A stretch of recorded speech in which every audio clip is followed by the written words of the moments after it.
Salve, tudo bem? Seja muito bem-vindo à última análise da Gazeta do Povo. O ministro do Supremo Tribunal Federal, Luiz Roberto Barroso, decidiu antecipar a aposentadoria. De imediato, ele vai para um retiro budista, vai entregar o cargo no Supremo Tribunal Federal. Barroso disse que quer seguir outros rumos, que não tem apego ao poder e quer viver um pouco mais a vida que lhe resta, com mais espiritualidade, literatura e poesia. Foram palavras dele há pouco. Nós vamos debater as implicações dessa decisão de Barroso, que não é exatamente uma surpresa, mas talvez foi tomado muito rapidamente, né? Aguardava-se em algum momento que ele desistisse. Nós vamos discutir isso e os desdobramentos dessa decisão para a vida política brasileira aqui no Última Análise. Tem com a gente hoje Francisco Escorsim novamente. Tudo bem, Escorsim? Tudo bem, Tosi. E Frederico Junkert. Tudo bem, Fred? Olá, Tosi. Olá, os amigos do Vargas e o Escorsim. No telão, Daniel Vargas. Daniel Vargas, tudo bem? Como vai? Tudo bem, Tosi. Olá, Escorcinho e Fred. Um prazer participar com vocês. Eu não posso deixar de começar o programa fazendo menção ao bolão que a gente teve ontem, na Última Análise.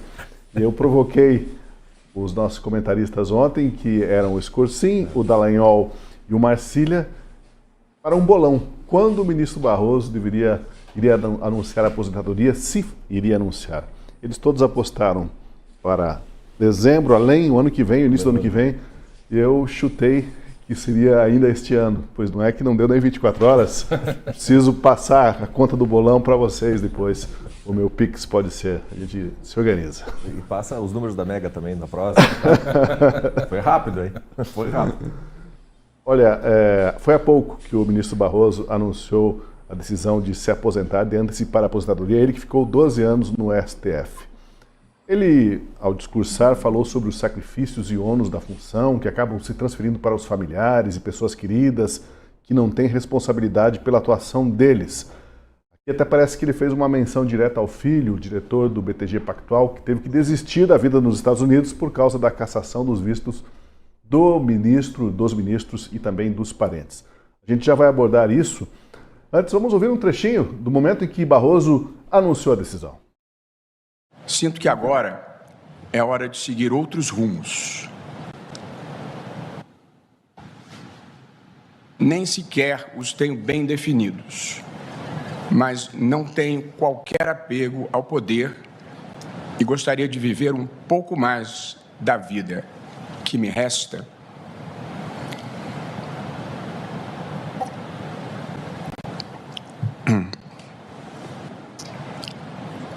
Olha que eu me preparei muito tempo para esse momento. Sem a exposição pública, as obrigações e as exigências do cargo. Estava bastante emocionado, mas estava visivelmente cansado de guerra, né? Como se diz popularmente. Está cansado de guerra e resolveu entregar os bets. Pronto. Agora é com o Lula. E o Lula deve estar feliz da vida, não Escorsim, com esse presente que cai-lhe ao colo. Com certeza deve estar, né? Ainda mais se for verdade o que ele disse, que já teria avisado o presidente há 2 anos atrás, que ele estaria nos planos, né? Sair do tribunal. Eu acho que a primeira coisa que chama atenção, né, é o fato de que, por mais que isso estivesse sendo pensado antes, e ele tente talvez desvinculado da situação atual, é aquela coisa não minta para mim, né? Aquela coisa das microexpressões. A expressão corporal fala mais do que todos os discursos do ministro Barroso, né? E nem me refiro ao choro constante, que desde já faz dias que ele só chora, né? Mas é a expressão mesmo de uma pessoa triste, é uma pessoa desfalecida, é uma pessoa sem energia, né? Não é uma pessoa de quem está se despedindo como se fosse a coroação de uma grande carreira, de fato, combateu o bom combate, venci, não me parece que seja isso. Me parece mais aquele guerreiro que sai do campo de batalha completamente estrupiado e tenha ganhado ou vencido, tanto faz como tanto fez.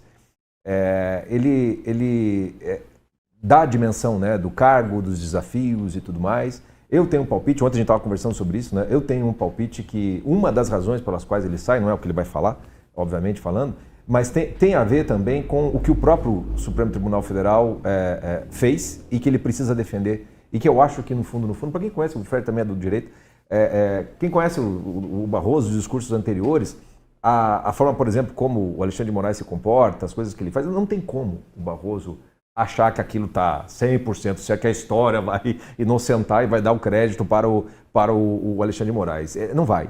Eu acho que deve ser profundamente desconfortável para um homem tão vaidoso e também inteligente, como é o ministro Barroso, ter de ficar, né? E ele chega no ápice da carreira, que é ser presidente do Supremo Tribunal Federal. Acho que esse era o plano inicial dele. Depois da presidência eu saio por cima, né? E aí, temo muito, eu lamento a saída dele, porque ele, pelo visto, ele vai escrever literatura e poesia. Quer dizer, vai ficar muito pior do que... Eu prefiro que faça voto jurídico do que vá para a literatura.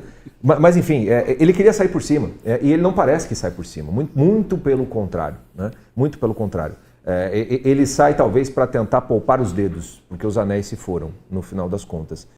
Me soa muito mais como uma derrota, uma confissão de quem não aguenta o tranco, do que qualquer outra coisa, né? Isso para ficar só nesse comentário mais inicial, do que a expressão dele demonstra, independentemente das palavras. Eu vi o Daniel Vargas, porque costuma ser, Vargas, em muitos casos, né, nas carreiras jurídicas, alguns desembargadores, pessoas que ocupam cargos de presidência, acabam tendo isso como meta, como praxe, né? Tem o cargo máximo, desempenha, e daí se está na época mais ou menos próximo da aposentadoria, decide se aposentar e sai no auge, né? Sai por cima, como disse o Scorsin. O problema é que as circunstâncias atuais, Vargas, não dão esse gosto de sair no auge para o Barroso, né? Pelo contrário, parece um pouco deprimido, como disse o Vargas, e na própria fala dele, ele disse que tinha perdido o sentido de continuar, que encerrou um ciclo na conversa com o jornalista. Ele falou, é como se tivesse encerrado um ciclo, abrir para outras pessoas com outras ideias e eu saio. Olha, Tosi, sinceramente, eu acho que a manifestação do Barroso, ela, de certo modo, pode ser interpretada como um gesto de desapego, ou até de grandeza. Num ambiente jurídico em que as pessoas se apegam ao cargo e têm no cargo uma espécie de escudo ou de proteção que muitas vezes oculta a sua própria fragilidade, o Barroso dá um sinal de que não espera contar com isso para se proteger ou para se fazer reconhecido. E, na verdade, não me surpreende essa decisão do Barroso. Eu acompanho um pouco à distância a sua trajetória há muitos anos. E o Barroso sempre se apresentou como um professor, verdade seja dita, muito ambicioso e muito vaidoso. E chegar ao Supremo era uma forma de fazer com que as suas ideias ganhassem autoridade, visibilidade e influência.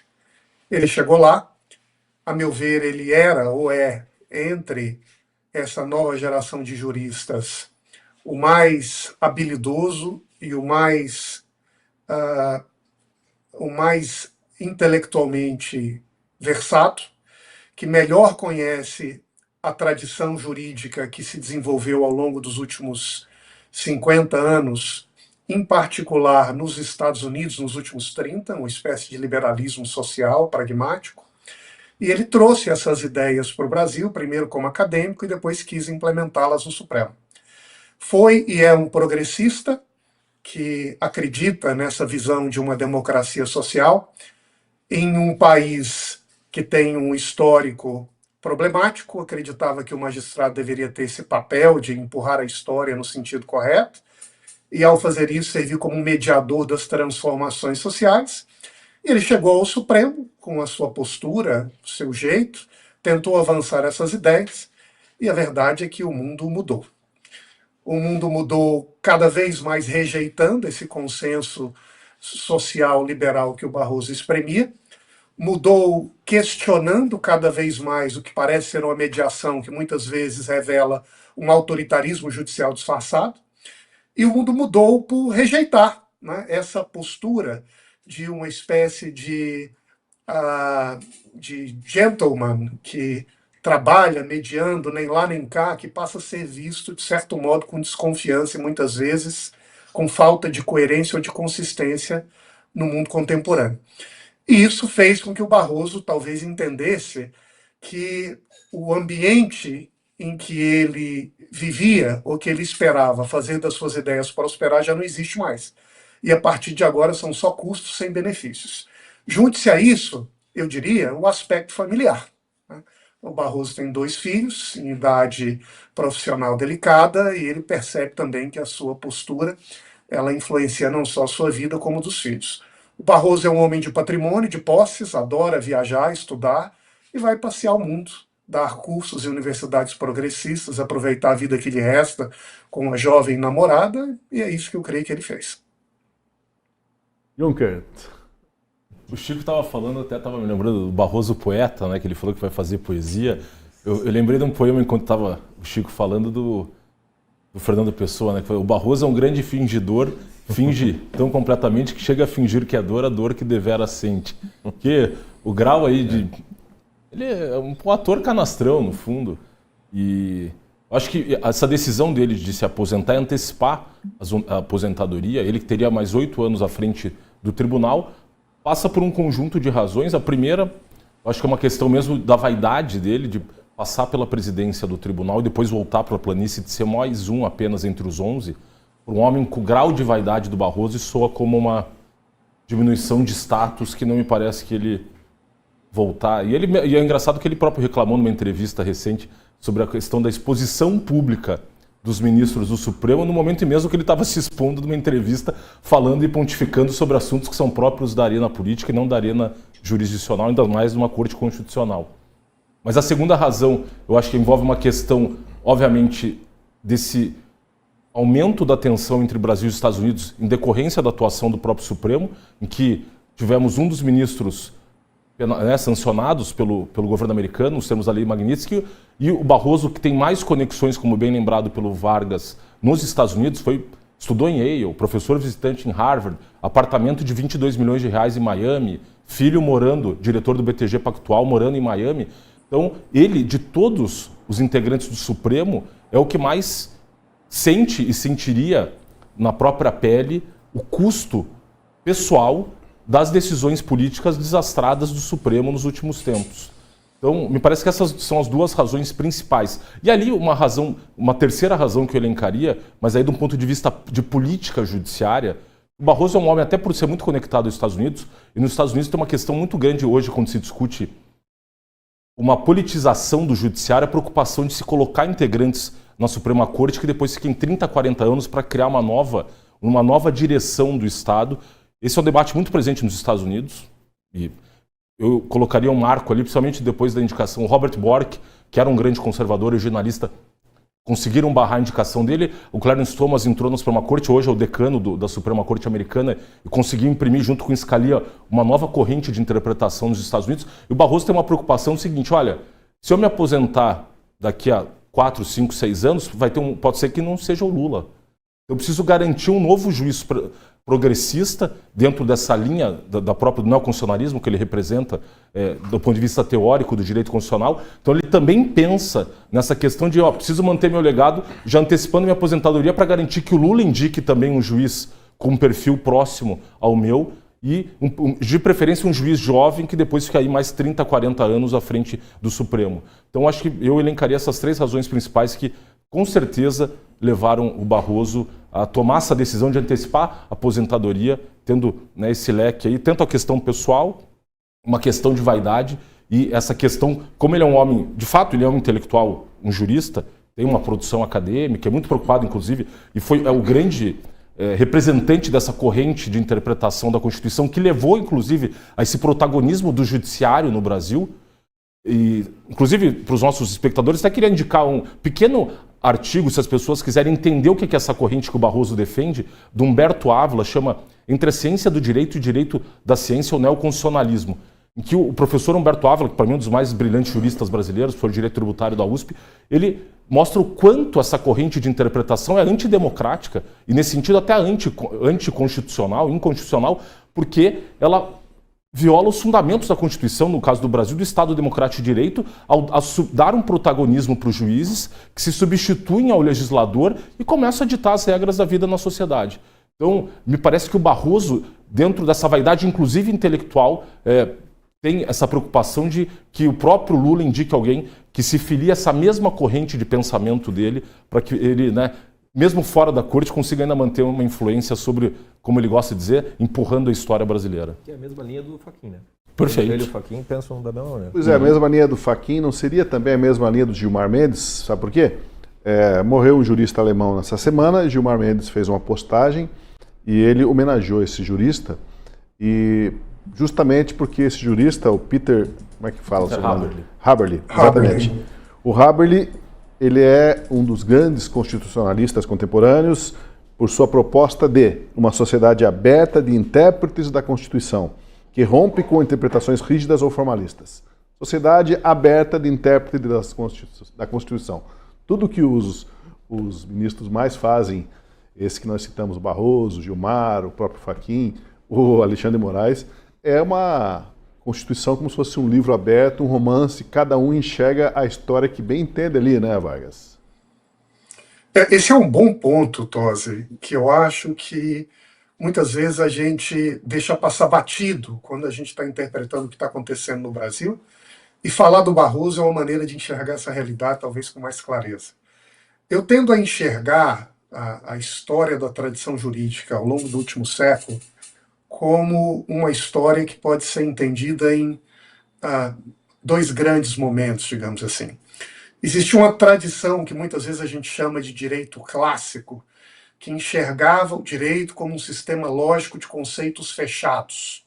Então, a ideia de que o papel do magistrado nesse sistema é de interpretar aquele conjunto de códigos ou de leis da maneira mais coerente e fiel possível, para, ao fazer isso, aplicar o conceito jurídico ao caso concreto, numa espécie de subsunção, resolvendo os problemas que aparecem diante dele. E ao fazer isso, se solucionam os problemas da sociedade, se organiza uma sociedade bem ordenada e as coisas, em tese, prosperam para serem mais justas e mais livres. A partir do século XX, a partir da década de 20 do século passado, começa uma série de movimentos que passam a questionar essa visão do direito nos Estados Unidos e também na Alemanha. Nos Estados Unidos isso ficou conhecido como um movimento realista, que teve imensa influência. Na Alemanha teve um movimento análogo, muitas vezes chamado de jurisprudência dos interesses ou dos valores. Mas a ideia de base era muito parecida nos dois casos. A ideia de que o direito não pode ser visto como um sistema fechado e autônomo, independente da realidade em que ele vive. Ao contrário, ele precisa ser também um sistema aberto, capaz de dialogar com os problemas sociais e com as renovações de valores e de expectativas da sociedade. Por isso mesmo, é importante, de um lado, abrir o direito para internalizar dentro dele um conjunto de funções ou de bússolas que direcionam o seu encaminhamento para resolver problemas no futuro. Então, princípios passam a ser incorporados dentro da linguagem da tradição jurídica. Ao mesmo tempo, conceitos abertos, que depois se tornam populares, como o princípio da dignidade, a boa-fé objetiva, um bom comportamento razoável, também são integrados dentro da linguagem formal do direito. E o magistrado deixa de ser alguém cujo papel é de ler formalmente o texto e aplicá-lo ao caso concreto, e passa a ser uma espécie de engenheiro social, que interpreta esse código à luz de princípios, à luz de funções, e trabalha, portanto, esse material jurídico de maneira que, ao longo do tempo, essas funções, ou esses direcionamentos ao futuro, se materializem. Então, com isso, o direito deixa de ser esse código fechado e passa a ser uma plataforma que vai atualizando os seus próprios valores ao mesmo tempo que muda a sociedade. E é nesse instante que nós chegamos, digamos assim, ao final do século XX, com essa tradição que nos Estados Unidos se chamava de realista, que na Alemanha se chamava de uma democracia mais liberal, mais social, e cria essa estrutura de pensamento cuja última construção na América Latina é o que a gente chama de neoconstitucionalismo.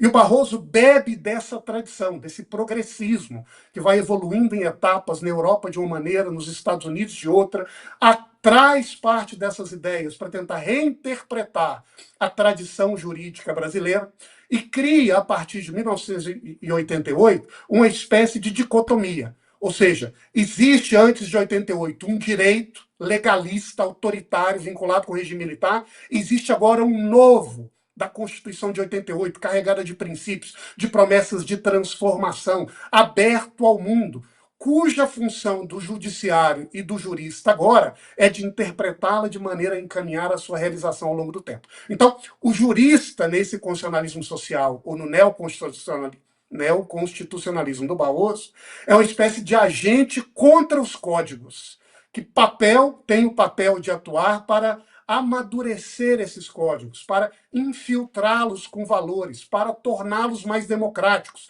e, ao fazer isso, também para empurrar a sociedade para um rumo mais democrático e mais justo. Esse é o Barroso. Então, a interpretação que eu coloco aqui para início de conversa é que ele é um fiel escudeiro dessa tradição, que ele traz para o Brasil da maneira mais ordenada, construída, fundamentada entre esses constitucionalistas brasileiros. De um lado, isso mostra a sua influência, o seu papel. De outro lado, isso mostra os desafios, com imensa clareza, que esse modo de pensar que ele constrói entre nós também nos oferece hoje.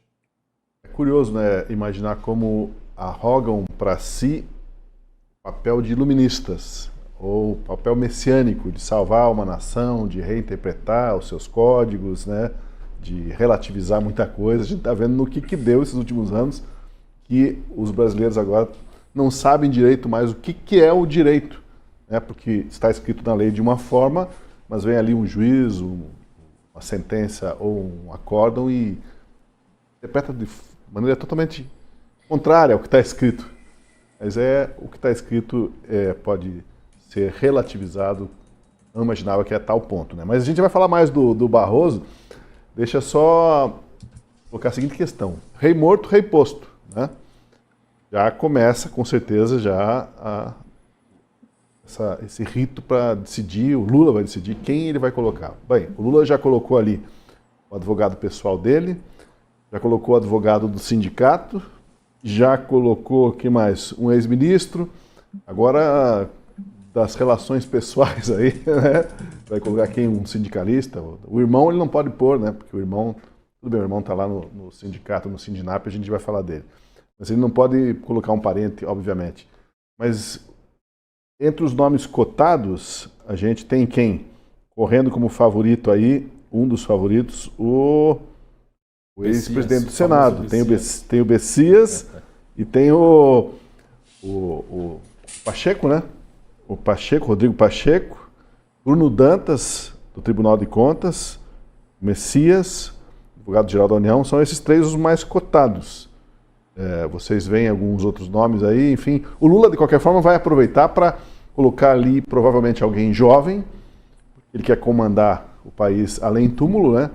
Que fique lá mais 20, 30 anos, né, no STF, determinando os rumos do STF. Deve colocar alguém jovem e alguém muito leal, como, por exemplo, o Cristiano Zanin, que a gente vai mostrar hoje também, que prontamente agiu para socorrer o Lula nessa questão das contas públicas. O que vocês sugerem, o que vocês analisam do que o Lula vai fazer e quem ele vai botar lá? Nossa, a menor ideia.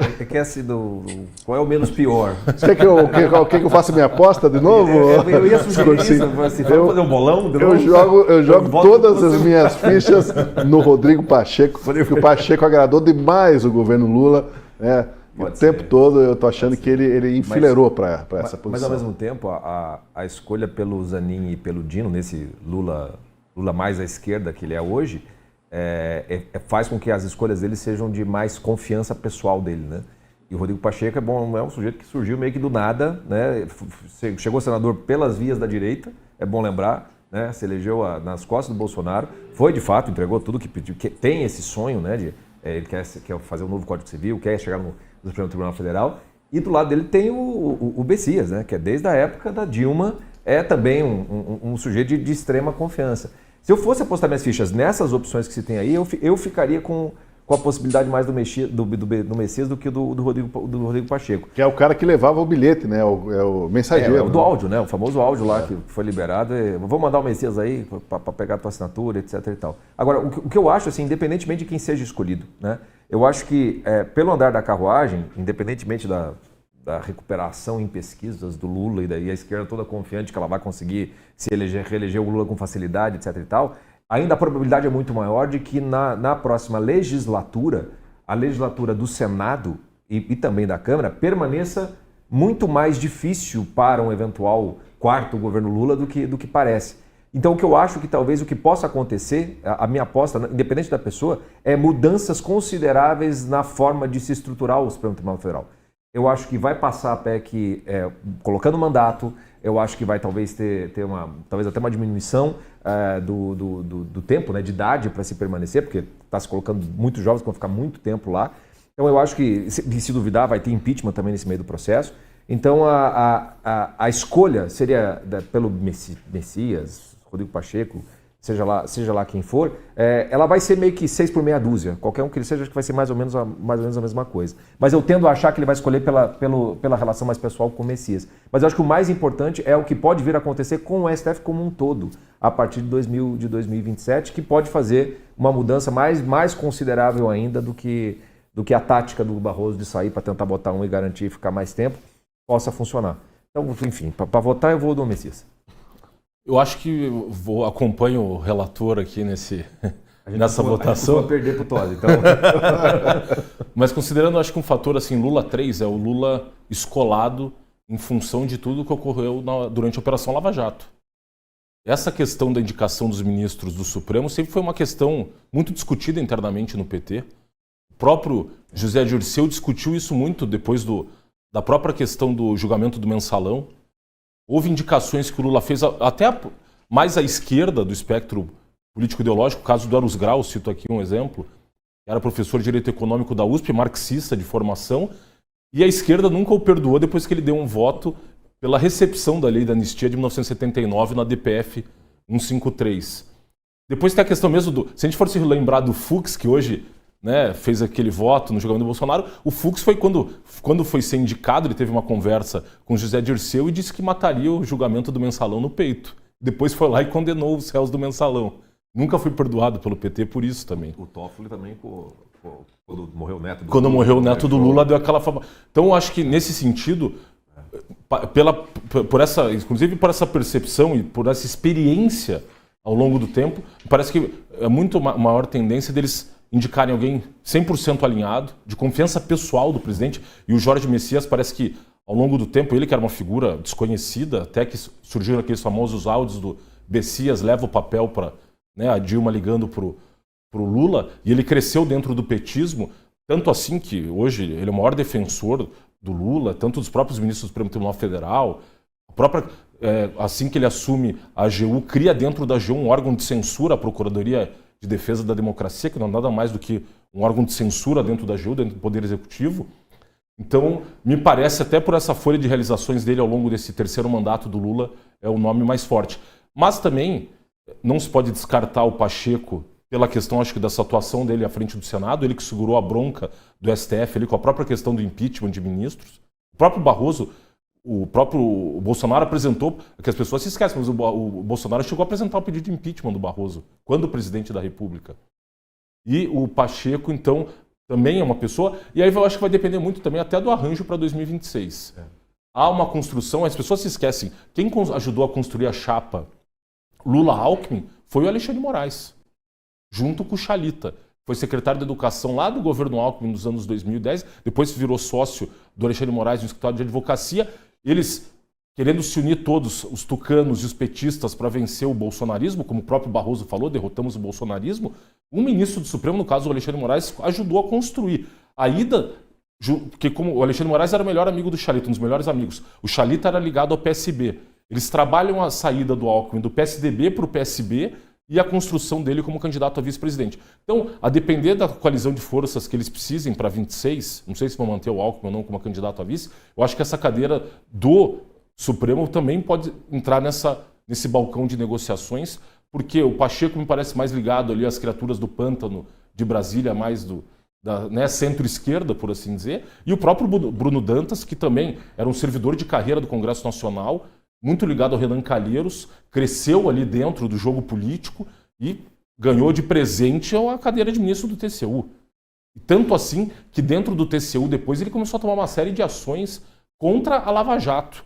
Aquela ação que questionou a questão das passagens aéreas dos integrantes da Lava Jato, que ele, Bruno Dantas, estava prestando um serviço para o petismo. Então, tem uma teia aí de interesses, já pensando até em 2026, mas, a despeito de tudo isso, eu acho que o Messias acaba prevalecendo por essa questão pessoal do Lula de ter feito indicações das quais ele se arrependeu e ele não quer correr esse risco novamente. Pois é, Vargas, provavelmente o ponto decisivo aí vai ser fidelidade, né? Quem que ele acha que vai ser o mais fiel à sua visão de mundo? E o próprio Lula disse isso, né? Assim que ele assumiu, e antes de indicar o Zanin, existia ali uma expectativa, pressão para que ele indicasse uma mulher, um negro, e ele disse, olha, para o Supremo Tribunal Federal, meu critério número 1 vai ser confiança. E assim parece que ele tem conduzido suas decisões. Eu tendo a achar, dentro desse ambiente estabelecido, que o Pacheco é um candidato forte, muito embora eu concorde com o Scorsin, que não se possa dizer que ele seja da cozinha do Lula. Eu também creio que o Messias, embora seja da cozinha, talvez seja percebido, mesmo entre algumas lideranças do governo, como um líder que talvez não tenha a envergadura intelectual para aguentar o tranco de um Supremo. Não quero desmerecê-lo intelectualmente, mas eu acho que ali na cozinha, o Vinícius Marques, que é ministro da CGU, talvez seja um candidato que pudesse cumprir com essas expectativas do Lula.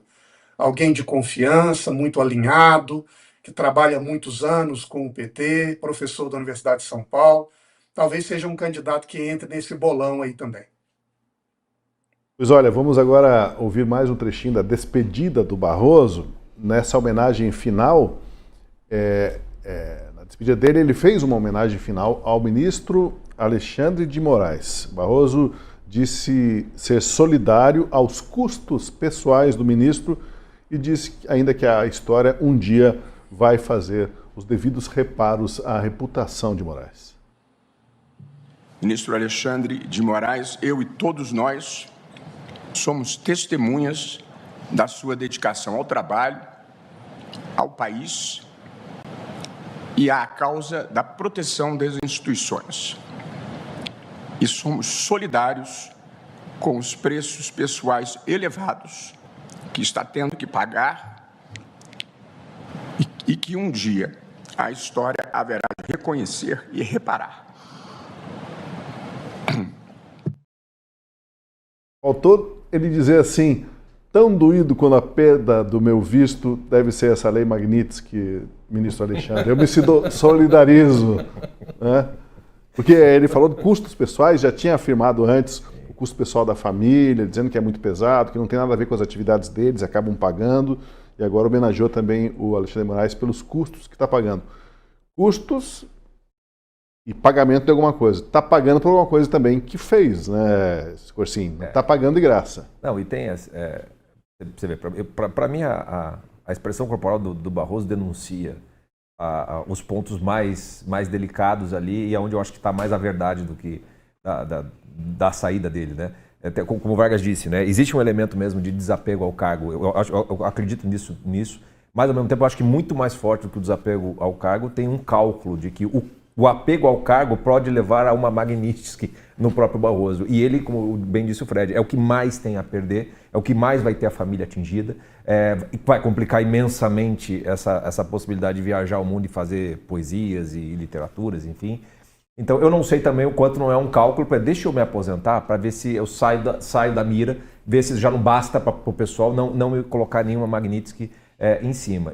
E a hora que ele fala sobre os custos pessoais, ele mal consegue dizer. Né? Se você pegar a gente já viu um trechinho aqui, eu tinha visto outros ali, em que tem momentos em que ele sempre se emociona em alguma coisa que toca mais pessoalmente nele. Aí eu não acho que ele tem amores pelo Alexandre de Moraes para se incomodar tanto assim. Né? Ele se coloca no lugar daquela pessoa sancionada e claramente ele não tem a fortaleza que o ministro Alexandre de Moraes, gostemos ou não, demonstra ter, pelo menos para fora, né? Que aguenta o tranco. Né? Esse wishful thinking que eles têm, né? A história nos absolverá, a história nos reparará, é muito engraçado, porque no final quando ele agradece à imprensa, ele acrescenta, né, uma vírgula Ele diz lá, mentir precisa voltar a ser errado, né? E é engraçado, porque se é para a verdade aparecer, a história vai condenar o STF, porque os fatos falam por si sós, Então é curioso, porque para mim, por mais que tenham todas as variáveis possíveis, ainda acho que é essa questão de ordem pessoal e muito vaidosa, e que toca muito nos filhos, que faz com que ele, no fundo, esteja se afastando para ver se ele sai da mira. Porque me parece que essa Magnitsky ela vai acabar pegando mais gente nesse processo aí, né? Por mais que o Trump está conversando, etc. e tal. Ele pode até tirar as tarifas, mas eu duvido que ele tire as sanções. Provavelmente, quando a pessoa começa uma nova etapa na vida, né, ela faz uma listinha de prioridades. Na listinha de prioridades do Barroso está ali conversar com o Lula para ver novo cargo, nova função, missão, talvez. Qual embaixada eu vou? Não duvido. Em seguida, ou talvez até antes disso, fazer esforços, contatos diplomáticos, rezar muito para recuperar meu visto, porque não posso ficar sem os Estados Unidos na aposentadoria. E segue a lista, né? Pois é, Tosi. E essa questão até é interessante, que você falou de embaixada. As primeiras notícias que saíram de que o Barroso estava pensando na aposentadoria saíram ali em meados de abril, maio, e falavam justamente que o Barroso estava estudando, ao sair da presidência do STF, tentar virar embaixador do governo Lula na Europa. Então, também não descarto que ele, né, acabe por também assumir um cargo de embaixador. Até porque, vamos dizer, tem sido muito comum ministros do Supremo saem do Supremo e depois o Ricardo Lewandowski saiu do Supremo e virou ministro da Justiça do Lula, o outro saiu do Ministério da Justiça e foi para o Supremo, né? Então, e para eles também, o que me chama muita atenção nesses discursos atuais no Supremo é o quanto eles estão alienados do olhar da sociedade. Essa coisa, como o Chico bem falou, de a história nos salvará, essa questão, né? E claramente eles estão desconectados do que a sociedade enxerga hoje em relação à atuação do Supremo Tribunal Federal, do que os Estados Unidos também constatam, tanto assim que o ministro Alexandre de Moraes foi sancionado nos termos da Lei Magnitsky, justamente pela atuação do Supremo. E se ele queria sair dos holofotes sob, né, a justificativa, o anseio de se livrar de uma eventual novas sanções dos Estados Unidos, acho que ele cometeu dois erros nesse discurso. O primeiro, esse de se solidarizar com o ministro Alexandre de Moraes, que notoriamente hoje é um grave abusador de direitos humanos, não sou eu falando, o governo americano. E na questão de uma outra passagem, quando ele faz menção ao Toffoli, em que ele expressamente diz: ministro Toffoli, o senhor que na condição de presidente do Supremo deixou um marco que foi justamente a instauração do inquérito das fake news, onde se inicia justamente todo esse processo de erosão, ao meu ver, do Estado de Direito no país, com violações ao direito à liberdade de expressão e todo esse cenário de degradação do órgão de cúpula do Poder Judiciário brasileiro, que culmina justamente na aplicação dessas sanções. Então, se ele achou que saindo do Supremo, tanto assim que o próprio ministro Alexandre Padilha, que foi também sancionado recentemente pelo governo americano com cancelamento do seu visto, ele o foi pela implantação dos mais médicos em 2014. Então, para os Estados Unidos, pouco importa quando você cometeu uma violação de direitos humanos. Pode ser ontem, hoje, ou, no caso, né, amanhã, mas você vai responder. Então, assim, se ele está com anseio de que eventualmente sair do holofote, até porque eu acho que é muito difícil que o Barroso, né, com esse grau de vaidade intelectual dele, que mesmo ele saindo do Supremo, ele também numa entrevista falou isso, falou: olha, eu pretendo dar aulas, quero inclusive dar aulas na Europa, então acho que ele vai querer participar ativamente do debate público no Brasil, como o próprio, lembro aqui do caso do Joaquim Barbosa, também tinha uma carreira acadêmica muito sólida, na Alemanha, desculpe, na Áustria, na França, nos Estados Unidos, depois até flertou com a ideia de sair candidato a presidente da República, mas recuou diante, né, da pancadaria que sofreu. Mas no caso do Barroso, eu acho que ele não vai conseguir se utilizar de microfone para dar entrevistas, dar as opiniões dele sobre, como ele disse, né, ele sempre gosta de ver os rumos da história do país. Então, me parece que se o objetivo dele, de qualquer maneira, é fugir das sanções dos Estados Unidos, não vai conseguir. Sabe qual é o meu medo dessa tua listinha aí? Que você citou o Eros Grau, eu me lembrei que o Eros Grau escreveu um romance erótico, não escreveu? Escreveu o Triângulo do Ponto. Olha o risco que nós estamos correndo com... E tentou concorrer à Academia Brasileira de Letras e foi preterido. Futuro sombrio. E aí, Vargas, será que a aposentadoria precoce aí pode aliviar a barra dele perante as sanções americanas? Ou as sanções americanas não é algo assim que se põe e se tira de uma hora para outra, é um processo mais complicado, mais demorado, não é tão fácil? Acho muito difícil que ele, saindo do Supremo, seja visto como uma exceção, não é, Tosi? Porque ele não só foi um partícipe deste momento que o Supremo viveu, com todos esses julgamentos polêmicos que são questionados internacionalmente, mas foi ou o vice-presidente ou o presidente da instituição Supremo Tribunal Federal, para usar uma expressão da moda, nessa quadra histórica. Então é difícil dizer que porque se aposentou o Barroso não tem mais nada a ver com isso. Eu acho que ele é, na verdade, um elo fundamental com o tema que está na base das tensões políticas internacionais. O papel do Supremo, o seu ativismo, as ameaças de restrição à liberdade de expressão, as violações a direitos fundamentais de garantia de presos ou de pessoas que são processadas e julgadas para o Supremo muitas vezes a toque de caixa, e ele era ali, um dos membros que estava vivendo esse momento, participando dele. Não vai conseguir, simplesmente porque vem a sua aposentadoria, se afastar desta onda ou destes episódios. Agora, eu também acho que essa aposentadoria do Barroso, ela não pode ser lida como uma retirada da vida pública. Eu acho, na verdade, que o Barroso, desde sua juventude, sempre foi engajado com o debate de grandes temas sensíveis, muitas vezes moralmente divisivos, importantes na vida democrática de uma nação. Ele vai continuar fazendo isso. E a impressão que eu tenho é que, na percepção dele, deixando o Supremo agora, ele talvez ganhe até mais espaço para poder se apresentar, defender suas ideias, produzir o que pensa e se engajar eventualmente, inclusive, em novas aventuras. E eu, sinceramente, olhando para o Barroso, para sua postura ao longo dos últimos anos, não me surpreenderia de modo algum se o Barroso, inclusive, considerasse a possibilidade de se lançar algum cargo político.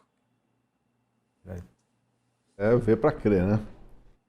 Bom, nada como ter um amigo, como ter um advogado pessoal na Suprema Corte. No mesmo dia em que o governo perdeu a batalha para aprovar o aumento de alíquotas de impostos, o ex-advogado particular de Lula, agora ministro do STF, o Cristiano Zanin, desengavetou uma ação para acabar com a desoneração da folha de pagamentos. O timing foi perfeito. A decisão de Zanin de colocar a ação da Advocacia Geral da União em pauta foi registrada às 2h33 da tarde de ontem, justamente quando o governo já percebia que ia perder a votação do aumento de impostos na Câmara. O fiel Zanin veio em socorro de Lula. Se o STF derrubar a constitucionalidade da desoneração da folha de pagamento, o governo deve arrecadar aí 20 bilhões de reais, que é basicamente o que ele pretendia arrecadar com a MP do aumento de impostos. E por falar em governo Lula, né, hoje a Polícia Federal fez uma batida no sindicato do irmão do presidente, a gente já vai ver mais sobre isso. Mas em relação a esse movimento do Zanin, né, não pode ser assim, coincidência que estava programado que ele ia olhar isso justamente nessa quarta-feira, quando o governo estava na iminência da derrota e precisa puxar dinheiro de algum lugar, e agora o Zanin arranjou. Não, está aqui, tem essa ação para tirar a desoneração da folha de pagamento e só aí vem 20 bilhões. O que isso diz sobre a fidelidade do Zanin e a relação quase de cúmplices, né, de companheiros que ele tem com o presidente Lula e com o governo Lula? Não é muito republicano isso, né, do ministro do STF, ficar salvando o governo desses apertos, das contingências do dia a dia da política. O STF já se divorciou da mulher de César, né? É aquele famoso, né, ditado que a mulher de César não basta ser honesta, precisa parecer honesta. Então, ainda que tenha sido uma mera coincidência, isso tudo, né, pega muito mal, né? E o ministro Zanin, obviamente, mesmo que fosse uma coincidência, que ele não pensou nisso, ninguém pediu nem nada, né? Não custaria, que ele não tinha por que ele colocar neste momento, quando já sabia claramente qual era o resultado daquilo, né? Então, claramente, ele, ainda que ele não tenha feito isso, vai parecer. E o que chama a atenção é que o STF não está nem aí mais para o que parece, né? Dane-se o que vocês vão pensar, vai ser assim e paciência.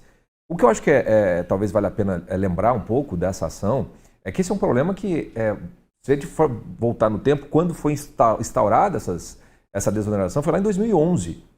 Faz muito tempo que isso existe. E isso está sendo, e vai se renovando, essa desoneração, durante muitos anos, muitos governos. O próprio governo Bolsonaro, se eu não me engano, o governo Bolsonaro tentou mudar isso, acho que não sei se chegou a entrar com uma ação no STF também, que não conseguiu. E aí, quando chega o governo Lula, eles tentam retirar essa desoneração para voltar à oneração como tal. E nos acertos políticos, essa lei que vai entrar em votação, na verdade, ela já está devolvendo a oneração parcialmente, né? Então, a cada ano você acresce uma porcentagem a mais na folha, acho que é na folha, né? Para os empresários pagarem. Então, o problema de fundo é a esquizofrenia, o monstro de como funciona o nosso sistema tributário. A reforma tributária tornou isso um pouquinho menos pior, porque deu uma certa transparência para a gente ter uma noção do tamanho do quanto a gente paga de imposto. E esses jeitinhos que a gente vai se acostumando a fazer para tentar aliviar aqui, mas de repente você pesa ali, de repente você tira o peso daqui e bota o peso ali, né? Mas nunca se diminui efetivamente a forma de pagamento. Se você desonerar a folha, você cobra por outra ponta, né? Se você onerar a folha, você tira alguma outra coisinha ali. Sempre foi dessa maneira.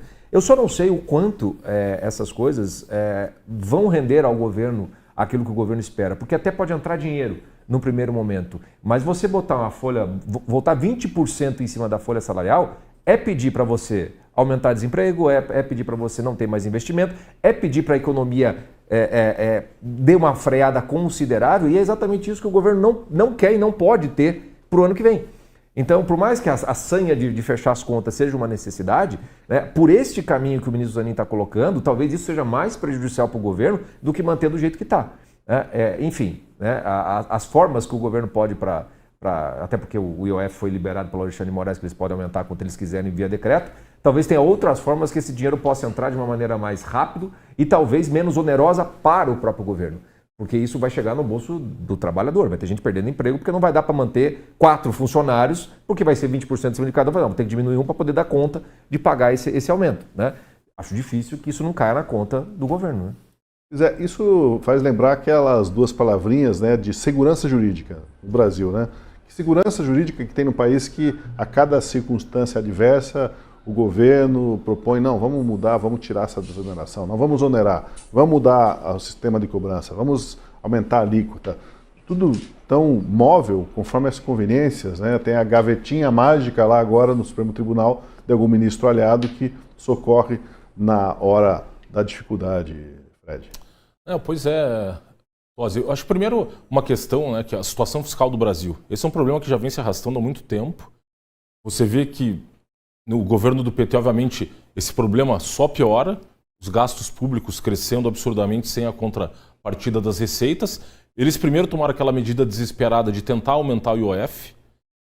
O IOF, que é um imposto que tem um propósito regulatório e não de arrecadação, eles declaram isso.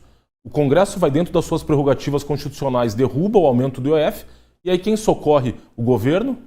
O grande ministro Alexandre de Moraes, numa canetada. Primeiro, na verdade, a coisa é um pouco mais grotesca. Ele designa uma audiência de conciliação como se estivesse no juizado especial lá, briga de vizinho. Venham aqui, os demais poderes da República se sentem aqui no colinho do grande ministro Alexandre de Moraes que a gente vai chegar numa solução. Obviamente não chegou, e aí ele dá uma canetada e derruba a decisão do parlamento, que, no caso do IOF, 383 votos de deputados e uma votação simbólica no Senado. Agora, novamente, não foi por mera coincidência que o Zanin também, buscando socorrer o governo, que queria aumentar, por exemplo, o imposto sobre a letra de créditos imobiliários, letra de créditos do agronegócio. Eles querendo novamente... E aí eu até acho interessante que, pelo menos nesse momento, o Centrão, uma parcela do Centrão ali, PP, União Brasil, caiu a ficha desse pessoal, falou, pô, a gente já tem uma boa fiscal contratada para 2027. Piorar esse cenário, a gente já tem uma das maiores cargas tributárias do mundo. 32,3%. Nos países de renda média, como o do Brasil, hoje a gente tem uma renda aí de 11 mil, 12 mil dólares. Se vai comparar com os demais países do mundo, esses países têm uma carga tributária de 20%. A nossa é de 32%. Até aquele ponto que a gente pode chegar no que os economistas chamam a curva de Laffer, que você tenta arrecadar mais, mas a arrecadação cai porque já não tem mais o que arrecadar. E nessa questão da folha, isso é mais sensível ainda, porque o impacto sobre os empregos é direto. Então, e aí, na mesma semana em que o Haddad falou que estão avaliando a possibilidade de novamente discutir questão de tarifa de ônibus. É uma loucura, assim, um caminho aí quase chavista, porque você vai olhar um populismo tarifário que é perigoso. E aí a minha preocupação hoje é justamente essa. E acho que o Chico colocou muito bem, né? A solução pode agravar ainda mais o problema. Que você achar que vai para aumentar a arrecadação ali em 20, 30 bi, que eles vão perder com essa votação da MP, e aí você vai destruir empregos. Então é um cenário, já num cenário da própria questão das sanções dos Estados Unidos, que tem um impacto econômico não tão grande, mas também tem um impacto claro em setores sensíveis da economia, café, carne. Então, eu fico muito preocupado com esse cenário fiscal de ter sido pouco discutido, que também é tanto problema hoje no Brasil que a gente nem consegue parar para discutir essas questões estruturais. Mas, assim, do ponto de vista tributário, o Brasil, você teve um crescimento estrondoso do gasto público no governo Fernando Henrique, final da década de 90. A gente manteve essa linha depois na faixa dos 30% do PIB, e hoje o Brasil gasta mal. Gasta muito e gasta mal, que é o pior dos cenários. Eu até brinco, eu estava dando um exemplo hoje, no Sem Rodeios, falando, pô, a gente chegou numa situação no Brasil da família, para fazer uma comparação do orçamento doméstico. A pessoa não tem dinheiro para pagar a escola dos filhos e o plano de saúde e quer fazer uma piscina na casa dela. Assim, então esse é o grau de loucura que a gente está hoje no debate fiscal do país. Tanto que aí um esforço até do Temer meritório de fazer a PEC do teto dos gastos. No final, inclusive do próprio governo Bolsonaro, a transição à PEC do arcabouço fiscal, que foi um descalabro completo, que possibilitou que o gasto público aumente acima da inflação. Então, é um cenário preocupante e a coisa é assim, a função primordial do parlamento, quando ele surge lá na Inglaterra, toda a construção sobre o que é o parlamento, é fazer o controle orçamentário das despesas do Estado. E a gente vê hoje, numa canetada, o Alexandre Moraes derruba a questão do IOF, agora o Zanin vão discutir a questão da desoneração da folha. Então isso me preocupa, que até os próprios ministros, bem ou mal, você pega o Gilmar Mendes, historicamente, ele sempre tem uma preocupação com questão orçamentária. Tanto ele era do governo Fernando Henrique, foi a AGU. O governo Fernando Henrique deu um salto na questão da lei de responsabilidade fiscal, o Brasil deu um salto absurdo, até para garantir a estabilidade monetária do país. E aí você vê que os próprios ministros, assim, o Gilmar mesmo, os caras flertando com umas questões econômicas populistas, sim, que aí eu acendo um alerta que me deixa muito preocupado. Quando dentro do próprio Supremo, que havia assim, uma certa racionalidade econômica, eles flertando com essas pautas e, opa, aqui acende um farol mais do que amarelo, um vermelho aí, porque a gente pode enveredar por um caminho perigoso. Então, me preocupa justamente quando a gente precisa de uma solução política para os problemas, quando entra esse fator STF, que você bloqueia a solução política, porque eles são intocáveis, né? Porque bem ou mal a eleição é um mecanismo de responsabilização dos eleitos, né? dos políticos. No STF a gente não tem isso. E aí me preocupa esse cenário em que agora o Supremo, para além de tudo, quer se intrometer em políticas fiscais, tributárias, em questões que o desastre pode ser muito grande nessa área. E o Lula confessou, né, Vargas, um dia desses, que ele depende do Supremo para governar. A gente tem que lembrar que ele afirmou que se volta e meia ele não entrar com recurso no Poder Judiciário, se não for a Suprema Corte, eu não governo o país, o cara. Lembra? Ele falou assim, eu não governo o país, eu tenho que recorrer ao STF. Em outras palavras, ele falou assim, ó, o poder deslocou, o poder está lá, eu tenho que me apoiar neles porque a força está com eles. E se para isso eu precisar recorrer a um conjunto de ideias, de princípios, de normas, que até recentemente eu era completamente contra, não tem problema, eu farei isso. Porque, Tosi, em 2016, o Brasil estava renascendo, digamos assim, da grande crise fiscal que abateu o governo Dilma. E naquela época, uma das soluções foi aprovar essa emenda constitucional que estabeleceu o teto de gastos, a emenda constitucional 95. E uma das ideias dessa emenda era de impedir qualquer alteração legislativa que criasse, alterasse despesas ou renúncia, sem que fosse acompanhado ao mesmo tempo de uma análise de estimativa de impacto orçamentário e financeiro e indicação de compensação. Basicamente, limita as decisões tomadas pelo Legislativo e pelo Estado que tornassem as contas públicas menos equilibradas, que aumentassem despesas sem uma contraprestação. E o partido que liderou o movimento contra esta decisão e essa reforma constitucional, e que passou anos batendo nela, foi justamente o PT. Quando Lula assumiu, agora no seu terceiro mandato, ele deu inúmeras entrevistas dizendo: eu não vou obedecer, seguir, eu sou contra esta reforma que estabelece o teto de gastos. Veja como é a história. Agora, de repente, uma decisão tomada pelo Congresso que retira um benefício fiscal e que, portanto, tem um impacto potencial nas contas públicas, que desfavorece os interesses do governo, que faz o governo, entra com uma ação no Supremo dizendo a particularidade dessa decisão tomada agora, que a torna inconstitucional, é o fato dela violar um princípio, uma regra constitucional criada pela Emenda Constitucional 95 do teto de gastos. Então veja como são as coisas. No primeiro momento em que o governo precisa recorrer àquelas ideias contra as quais se voltou durante anos para defender o seu interesse, agora assim será feito, e é isso que está acontecendo. Eu girar um tema novo aqui agora, a CPMI, não é novo exatamente, é novo para o programa, mas não para o contexto nacional. A CPMI do roubo do INSS chegou ao Sindinap, o Sindicato Nacional dos Aposentados, que tem como vice-presidente o irmão do presidente Lula. O início da CPMI foi marcado novamente por uma disputa entre governistas e a oposição em torno da convocação dos depoimentos. A polêmica estava em torno da convocação de Paulo Augusto de Araújo Boldens, ex-chefe de gabinete e assessor de confiança do presidente do Senado, Davi Alcolumbre. Paulo Augusto recebeu 3 milhões de reais da empresa Arpar, ligada ao investigado Careca do INSS. E olha, quem orientou a base governista a votar contra a convocação foi o deputado gaúcho Paulo Pimenta, que invocou até o caso do assassinato de Odete Reutemann na argumentação. Prestou um serviço como advogado. Esta empresa tem uma lista lá de 200, 300 empresas com quais ela se relacionou. Foram lá, pensaram um nome que recebeu um recurso na condição de advogado. Para quê? Claramente para tentar trazer aqui para a CPI, senhor presidente. O presidente Davi, uma disputa interminável aqui dentro do Senado, de parlamentares que são, não sei se são desafetos, o que são, mas querem trazer para cá um debate que tem com relação ao presidente da casa, e não é objeto dessa CPI. Resolva o problema com o Davi lá no plenário do Senado. Devolva em outro lugar.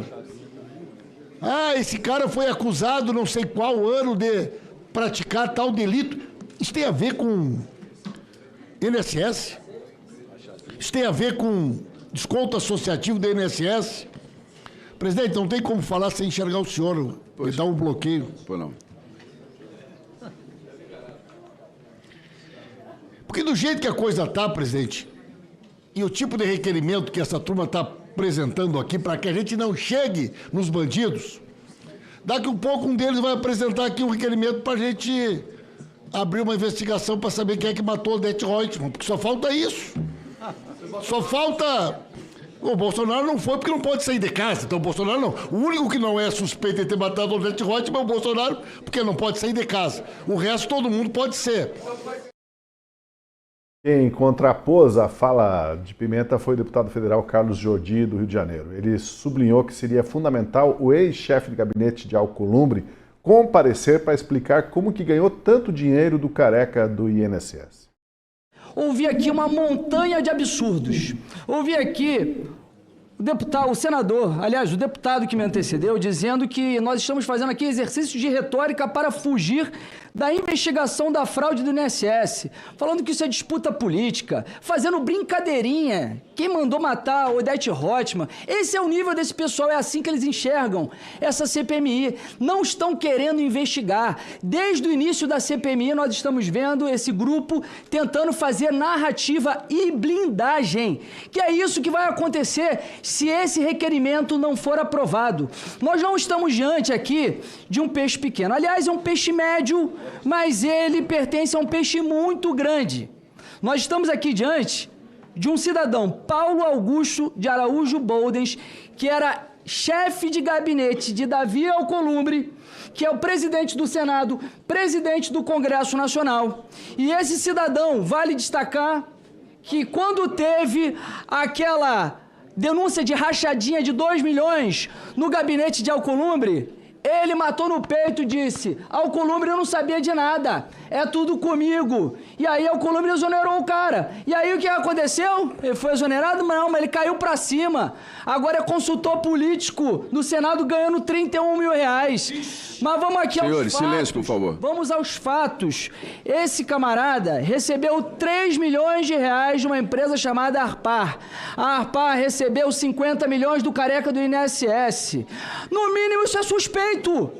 E por que nós não podemos aqui fazer uma quebra de sigilo fiscal, bancário, telemático para entender a origem, para onde foi, para onde ele enviou esses recursos? Ninguém está falando aqui que a Alcolumbre tem alguma coisa a ver com isso, são vocês que estão falando. São vocês. Acabou que o requerimento para ouvir o assessor de Davi Alcolumbre foi rejeitado. O governo fez valer a maioria na comissão por 17 votos a 13. Para o senador Rogério Marinho, trata-se de manobras sistemáticas do governo para ganhar tempo e esfriar os trabalhos da comissão. Não está, e já há 3 semanas de votação de requerimentos, blindando a investigação. Na primeira semana, impediram aqui a quebra de sigilo de empresa ligada à Contag. Depois impediram a oitiva de um sócio de um ex-ministro do governo, que inclusive havia dado uma procuração ao Antônio Camilo, que é o careca do INSS. Na semana passada, houve um outro impedimento aqui de um depoimento, né, de uma pessoa que de alguma forma ameaçava contar o que tinha acontecido na sua briga com o Antônio Camilo, que era o senhor Edson Claro, né, que era o ex-sócio do careca. Hoje se impede a oitiva, a quebra do sigilo de um funcionário do Congresso que havia sido presidente, que havia sido chefe de gabinete do atual presidente do Congresso e que recebeu 3 milhões de reais de uma empresa chamada Aspar, que recebeu, por sua vez, mais de quase 50 milhões de reais de empresa ligada ao seu Antônio Camilo, que é o careca do INSS. Então, essa blindagem, ela, na verdade, contrasta com esse discurso de que se quer apurar. Não, o que o governo quer é ganhar tempo. Se você chama para cá ex-ministros ou ex-ministros, nós não temos dificuldade, só que a gente está perdendo tempo, tem mais de 130 convocados. Os sigilos foram quebrados. Apesar, então, dessas dificuldades, dessas derrotas da CPI, pelo menos para investigar, para trazer alguns depoimentos importantes, o que você ouviu hoje lá na comissão foi que não tem problema. O governo faz esse bloqueio, mas os dados que estão chegando, os sigilos que foram quebrados, estão trazendo muita informação, muita evidência que vai dar para responsabilizar, sim, essas pessoas. O que dizer sobre esse camarada aí que foi poupado? O governo bloqueou a convocação dele para depor. 3 milhões de reais recebidos do careca do INSS não é uma informação relevante para chamar o camarada e dizer de onde que você pegou esse dinheiro, por que recebeu essa grana, qual foi a contrapartida.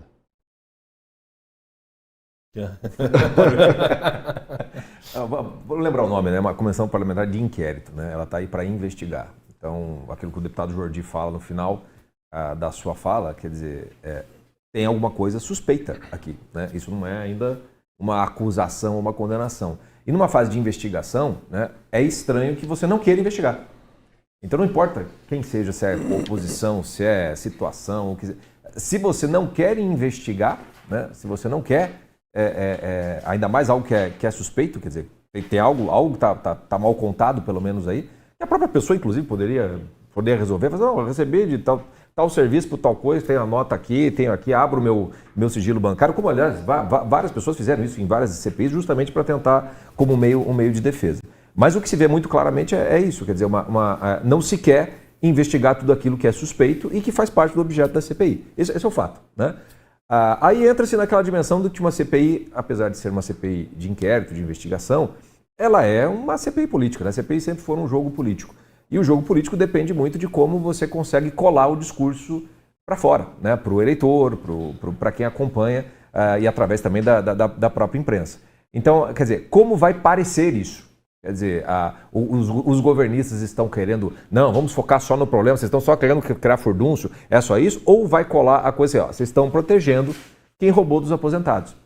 Eu acho que a dimensão, o potencial danoso desse escândalo dos aposentados, ele é muito maior do que parece, ele está um pouco, vamos dizer assim, mascarado em função até do discurso bem sucedido do governo de transformar o Trump, né, no inimigo número 1, da questão da soberania, então isso está meio para baixo. Mas o potencial, para se alastrar, é imenso, porque atinge, sei lá, deve ser talvez, em termos financeiros, deve ser o pior de tudo, e se cavar um pouquinho daquilo ali, estava conversando aqui com o Fred, né, deve ser muito parecido com o que aconteceu com a Lava Jato. Quer dizer, vai ser difícil sobrar alguém que não tem algum tipo de envolvimento dentro desse contexto sindicalista e, portanto, certos partidos muito ligados ao sindicalismo, vai ser difícil você escapar algum. Então, se a oposição souber comunicar, e como a gente estava conversando aqui ontem, essa é a minha opinião, eu acho que a oposição ela ainda está muito na bancada do like, ela ainda não tem uma estratégia de retórica, ela ainda não sabe se comunicar de uma maneira mais uniforme, mais unívoca. Cada um, quando ganhou lá a votação da ANB, cada um fazendo a sua livezinha para não sei o quê, ainda está muito fragmentado.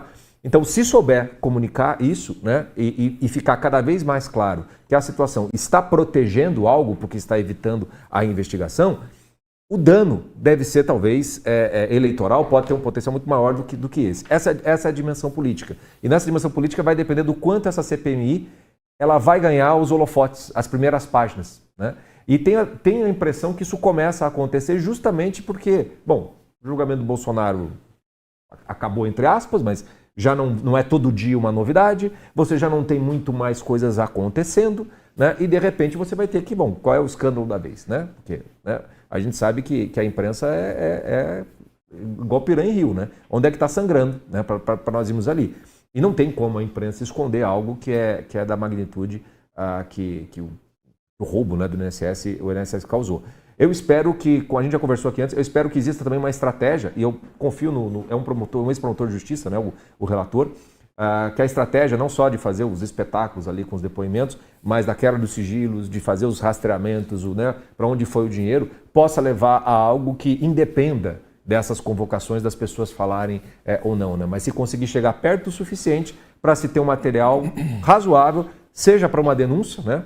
Isso ir para a dimensão judicial, e se não for, ou mesmo indo, que sirva para o embate político, porque para a oposição é o que vai interessar, né? Quero muito ouvir aí do Fred e do Daniel Vargas, mas ao mesmo tempo eu quero acelerar aqui, porque tem muitos depoimentos interessantes que a gente ainda quer mostrar da CPMI hoje, né?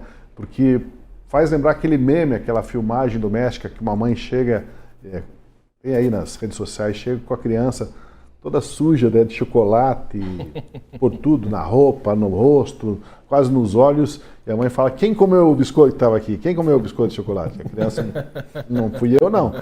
É a mesma coisa, esse bolo de dinheiro, essa dinheirama toda da CPMI que sumiu, o pessoal está sujo de bolo, de chocolate, está dizendo que não. 3 milhões a fichinha, vai pegar quem pegou 20, 30 milhões, porque é muito dinheiro, são 6 bilhões, né? Se me permite só um pequeno claro. parênteses, se eu estava falando isso, eu lembrei até de uma... No começo ali daqueles casos de corrupção do PT, final dos anos 2000, depois do mensalão até, a sociedade civil tentou se mobilizar, fez aquele movimento Cansei, que até o Lobão depois fez uma brincadeira, usou uma palavra, um termo chulo, mas fiz caca, mas não fui eu, né? Então me lembrei desse meme que você comentou. Pois olha só, hoje a Polícia Federal fez uma operação contra o Sindinap, esse sindicato que o irmão do presidente Lula é vice-presidente, e a polícia foi até a residência do presidente do sindicato, entre outros endereços, enquanto ele aguardava para prestar depoimento à CPMI. Em função de terem entrado na casa dele, enquanto estava na comissão, o tal do Milton Cavallo resolveu não falar. Disse que estava preparado para prestar depoimento, para fazer esclarecimentos, mas que aquilo deixou ele abalado psicologicamente. Nós fomos a entidades que foi lá que começou e denunciamos esse tipo de prática de fraudes do INSS. Nós não teríamos problema nenhum de vir a essa casa e colocar e discutir todos os pontos que... Um instante, senhores, por favor. Todos os pontos que fosse necessário para comprovar a lisura das associações que o sindicato fez. Então, nós, diante disso, que nós estávamos preparados para, inclusive, elucidar, passar um vídeo, colocando a história do sindicato, que é um sindicato que está há 25 anos na luta em prol dos aposentados. Não é um sindicato que foi criado de fachada para lesar aposentado, pensionista e idosos. É um sindicato que tem uma história. E por isso, e o que aconteceu hoje, né, eu me sinto não confortável para poder estar respondendo as perguntas dos senhores e senhoras. Mas, se o meu advogado e meus advogados assim orientarem, pode marcar uma nova vinda minha aqui, que eu estarei vindo aqui para demonstrar a lisura do meu sindicato. Muito obrigado. Olha, após muita insistência dos parlamentares, o Milton Cavallo foi respondendo uma ou outra pergunta mais genérica, mas depois que o relator citou o irmão do presidente Lula, o advogado cochichou alguma coisa no ouvido dele e o Cavallo anunciou silêncio total. Senhor Milton, vou fazer uma pergunta mais fácil. O senhor é casado? Sou. Como é o nome da sua esposa? Daugliese Souza. A sua esposa tem alguma empresa? Vou ficar em silêncio. Vou fazer uma pergunta mais fácil ainda. O senhor poderia me dizer a diretoria do Sindinap? O senhor é o presidente. O senhor poderia me detalhar qual as outras posições de comando do colegiado do Sindinap? A partir de agora eu não falo mais nada. Quando tinha que começar a falar a diretoria, né? Vice-presidente, já vinha o nome do Frei Chico, irmão do presidente. Bom, ele não respondeu mais nada, se recusou, por exemplo, a falar sobre propósitos das constantes visitas que ele fazia ao Ministério da Previdência durante a gestão do ministro Carlos Lupe. Senhor Milton, quantas vezes o senhor esteve no Ministério da Previdência ao lado do ministro Lupe ou ao lado do ministro Volney em 23, 24 e 25? Vou ficar em silêncio. Quantas vezes a senhora Tânia Galete foi lhe representando ao lado do ministro Lupe ou Volney Queiroz? Vou ficar em silêncio. O senhor foi condecorado no primeiro mês do ano de 2023 pelo ministro Carlos Lupe? Vou ficar em silêncio. Pois é, o relator da CPMI apresentou números e gráficos para demonstrar o milagre da multiplicação de filiados e descontos na folha de pagamento nos últimos 2 anos, quando Milton Cavallo assumiu a presidência do Sindinap. E ele provocou o sindicalista ao revelar o segredo, provocou, na verdade, o sindicalista, pediu para que ele revelasse o segredo do crescimento espantoso, que coincidiu com a nomeação do irmão de Lula como vice-presidente do sindicato. De quem foi a ideia de botar o senhor Frei Chico como vice-presidente do Sindinap? Senhor Milton, quanto o Sindinap, a Eficiente, a Essência, a Esférica, o GMC, o BMG, a Generale ou qualquer outra entidade ligada ao Sindinap repassou para o senhor Frei Chico ou para familiares do senhor Frei Chico?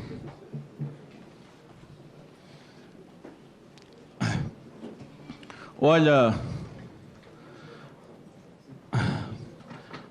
aqui nós estamos vendo o ministro do Trabalho, Luiz Marinho. O senhor Luiz Marinho, eu não o conheço, mas é um ministro de Estado.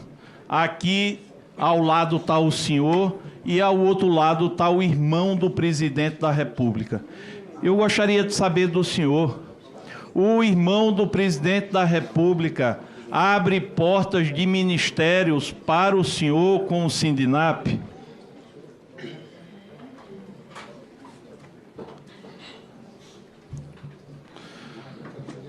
Aqui tem algumas fotos do senhor com ele. Passa aqui, por favor.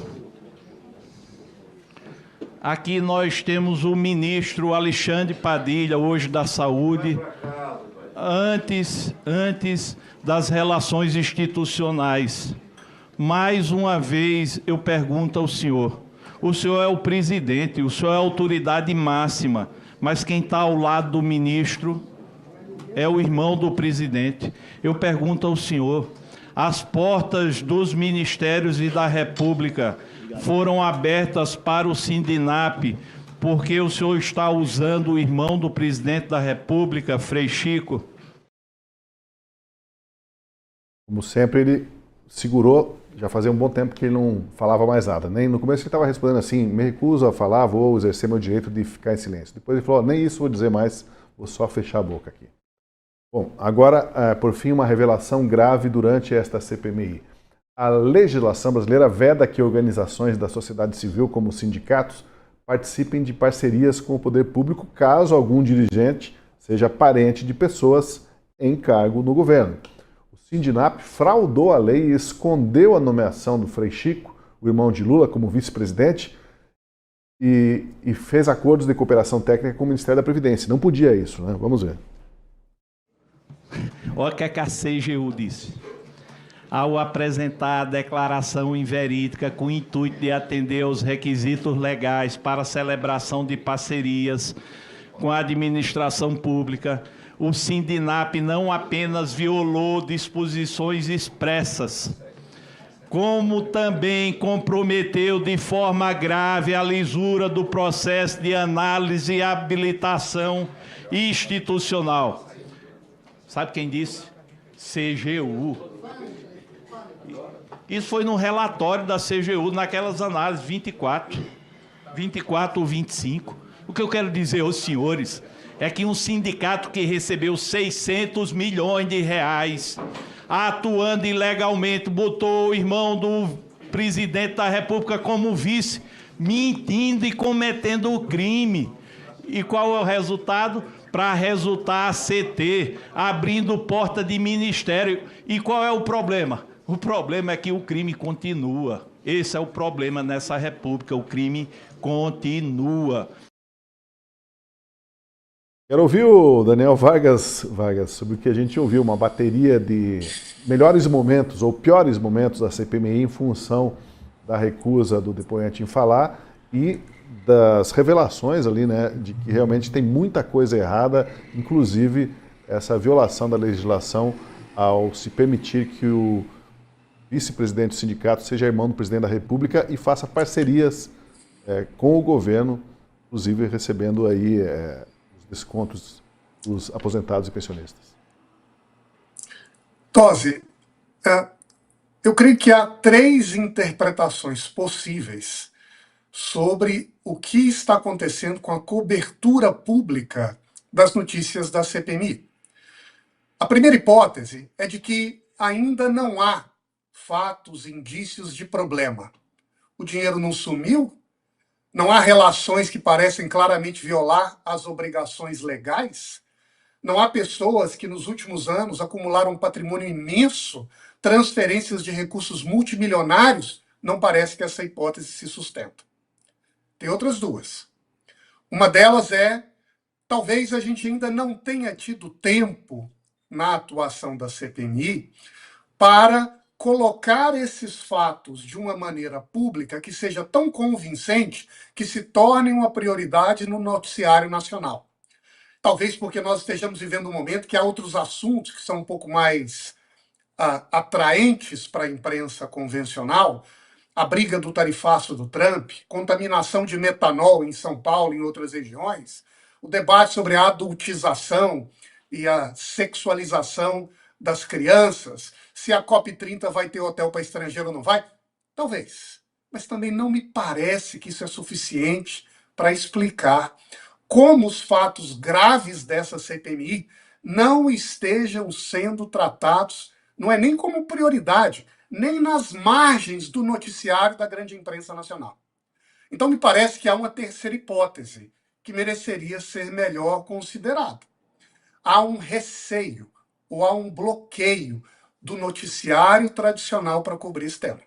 Por alguma razão, a grande imprensa brasileira não está dando visibilidade, cobrindo, analisando, contribuindo com as investigações, colocando nas prioridades do debate público o que está sendo visto e noticiado na CPMI. Eu tenho sentido, ao longo dos últimos dias, uma falta enorme de informações, notícias que deem o devido valor a essas informações. E a pergunta é, por quê? Por que a imprensa nacional não parece olhar para esse tema da CPMI como um assunto sensível e importante de ser comentado ao país? O debate sobre corrupção e desvio de dinheiros públicos que afetam os aposentados não é algo que sensibiliza ou que mereceria maior atenção pública? Não parece que seja isso também. Parece que há alguma razão aqui, Tosi, não revelada ou de difícil justificativa para entender por quê. Consulte os noticiários nacionais de hoje, de todos os grandes jornais. Pouquíssima ou nenhuma informação sobre o que está acontecendo nesse escândalo, que tem, sim, proporções enormes e que pode, se bem investigado e apurado, ter uma escala e consequências muito significativas para a República. Mas, por alguma razão, tem muita gente com medo de botar o dedo nessa ferida. Pois é, o que poderia ser pior, né, do que roubar de aposentado e pensionista do INSS? Acho que só baterem na mãe mesmo, para ser pior do que isso. Mesmo assim, não ganha as manchetes. Pois é. E eu acho que me parece o potencial explosivo dessa CPI é maior do que o da CPI dos Correios, que levou ao mensalão, é maior do que vai justamente no núcleo dos partidos de esquerda. PDT, esse senhor Milton Cavallo, ele não é nada mais nada menos do que membro do Diretório Nacional do PDT. O ex-presidente do CONTAG, que são as duas maiores entidades envolvidas, o Sindinap e a CONTAG, ele é nada mais nada menos do que irmão do Carlos Veras, que é o atual primeiro secretário da Câmara dos Deputados, deputado federal pelo PT de Pernambuco. Essa questão que a gente falou, da questão do afrouxamento do controle sobre esses descontos, as emendas parlamentares que foram apresentadas durante a MP, que o Bolsonaro, quando ele chega em janeiro de 2019 na presidência, ele apresenta uma medida provisória que buscava justamente estabelecer alguns rigores maiores para fins de desconto desses valores. Começam os deputados do PT, do PDT, a se mobilizar para apresentar emendas parlamentares para afrouxar o controle. Quem redigiu, eles descobriram, quem redigia essas emendas era o corpo jurídico da CONTAG. Ou seja, você vê o grau aí de entrelace dos interesses, até por que eles foram com tanta sanha em cima do dinheiro dos aposentados e pensionistas? Porque em 2016 a gente teve uma reforma trabalhista no Brasil que, dentre outros pontos, tocou na questão do imposto sindical. Imposto sindical, que era a base de sustentabilidade financeira dos sindicatos, que financiava o pão com mortadela das manifestações, financiava as benesses dos sindicalistas. Quando seca a torneira, eles ficam desesperados. Era compulsório, né? Era compulsório, passou a ser facultativo, mas aí eles foram na mão grande mesmo. Justamente, a arrecadação dos sindicatos despencou, e aí eles encontraram nesses descontos uma forma de se financiar. E aí você vê a coisa... Já, esses números vêm já de algum tempo, mas aí quando o Lula chega no poder, explode. Só o Sindinap, salvo o melhor juízo, 1,2 bilhões de reais. Um dos casos do procurador-chefe do INSS, ele com um salário de 30 mil reais estava negociando comprar um apartamento em Balneário, lá no Sena Tower, de 28 milhões de reais. Então, você vê a magnitude, a proporção desse assalto ao dinheiro dos aposentados e pensionistas. Então, me parece que tem uma questão aí do monopólio da pauta hoje pela questão dos Estados Unidos, né, Brasil, essa questão das sanções que tem tomado de fato mas trás mesmo assim, né? Mas por trás disso, na verdade, é a tentativa de blindar o governo, a gente sabe, obviamente, sob o controle que o governo hoje tem sobre a imprensa, justamente porque o potencial... E aí só queria voltar para um ponto que o Chico falou, que me parece que a gente tem um problema hoje da bancada de oposição, que é essa falta de coordenação para conseguir até eventualmente pautar esses grandes temas nacionais, mas nesse caso do INSS, eu diria que foi o primeiro exemplo de uma vitória histórica da oposição, quando articulou para emplacar o presidente da comissão e o Alfredo Gaspar, que está fazendo um trabalho impecável ali, até porque ele é promotor, era integrante do GAECO. Então, me parece que tem que seguir essa toada, porque o potencial explosivo dessa CPMI, no bom sentido de trazer a público todos esses fatos, como diria lá o ministro da Suprema Corte americana, a luz do sol é o melhor desinfetante. Tem que ser aprofundada essa investigação para chegar nos reais beneficiários desse esquema. E quais são os reais beneficiários? É o braço de sustentação política desse esquema criminoso. Porque esse senhor estava assaltando o dinheiro dos aposentados e pensionistas com sustentação política. Veja a foto do irmão do Lula. E essa informação que veio a público hoje da CGU, de que eles omitiram uma informação, porque no caso do Sindinap ele estava impedido legalmente de estabelecer um acordo de cooperação técnica com o Ministério. Então, e a pergunta que a gente tem que se fazer também, e as autoridades que se omitiram nesse tempo todo? Porque essas discussões estavam sendo travadas já em órgãos de controle há muito tempo. O próprio TCU estava aprofundando por meio de auditorias esses casos, essas denúncias. A Bia Kicis, que era presidente da Comissão de Fiscalização da Câmara, fez um ofício para o TCU, a coisa ficou ali em banho-maria. Então, assim, esse caso, ele de fato ia ganhar. Se tivéssemos ainda, com as devidas e raras exceções, como a gente está discutindo esse tema aqui, mas esse tema era para dar Jornal Nacional todo dia, abertura de Jornal Nacional. Mas eles estão preocupados em... Sabe por que não dá? Porque eles têm o trauma da Lava Jato. A Lava Jato elegeu o Bolsonaro. A Lava Jato abriu para toda essa extrema-direita, não sei o quê. Eles morrem de medo que aconteça a mesma coisa de novo. Perfeito. Eu acho que é isso. O Lula ficou escolado em relação aos ministros do Supremo, como a gente disse, e eles ficaram escolados em relação a dar destaque para esses fatos. Perfeito. Mas acaba sendo algo que envergonha o jornalismo, porque o bom jornalismo manda que você jogue sol, jogue luz sobre as coisas, e não que faça sombra, né? A cobertura de alguns veículos parece que é fazer sombra, protegendo, por um lado, os acusados ou o escândalo, e do outro lado, tirando a visão da população do que está acontecendo, o que é relevante no país. Muito bem colocado pelo Vargas aí, e essa questão de que a imprensa está devendo muito hoje no cenário nacional. Não a Gazeta, obviamente, que está ouvindo a gente falar aqui abertamente, francamente, ainda com liberdade, e, portanto, até aproveito para convidar você para ser assinante e apoiar a Gazeta do Povo, porque a gente precisa manter programas como Última Análise, e isso custa, e são os assinantes que viabilizam. Então, se você está de acordo, acompanha a nossa cobertura, os nossos comentários e entende que essa voz crítica não pode se calar, considere assinar a Gazeta por R$10 por mês. É a promoção até as eleições, para o Brasil sair do vermelho. Olha, para fechar, eu queria colocar aqui uma manifestação do deputado Marcel Van Hatten. Disse que apesar do depoente lá hoje, o Milton Cavallo, não ter ajudado em nada a CPMI, a comissão vai sim chegar aos responsáveis. A população brasileira fica aqui esperando de nós, desta CPMI, por meio dos documentos que nós já estamos amealhando, a resposta que nós não encontramos nas manifestações do depoente. Lula certamente estará implicado neste escândalo. Filho do Lula, irmão do Lula. Cada dia que passa a gente vê mais envolvimento do governo do PT e pessoas como Vinícius Carvalho, ministro, Carlos Lupe, ministro, que deixaram a roubalheira acontecer enquanto o corpo técnico da CGU, o Ministério Público e mesmo a Polícia Federal buscavam elucidar a trama desse roubo. Mas nós aqui, senhor presidente, não deixaremos acobertar esse roubo e não deixaremos que a falta de empatia prevaleça. Pelo contrário, nós vamos até as últimas consequências na defesa dos aposentados desse Brasil para chegar àqueles que verdadeiramente roubaram os nossos velhinhos, as nossas viúvas, os nossos deficientes físicos, os beneficiários do INSS.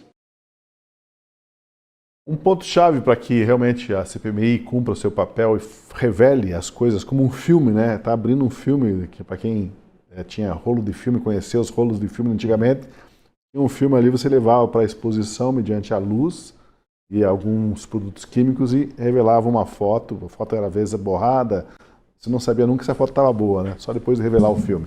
Então a CPMI pode revelar esse filme com as quebras de sigilo, né?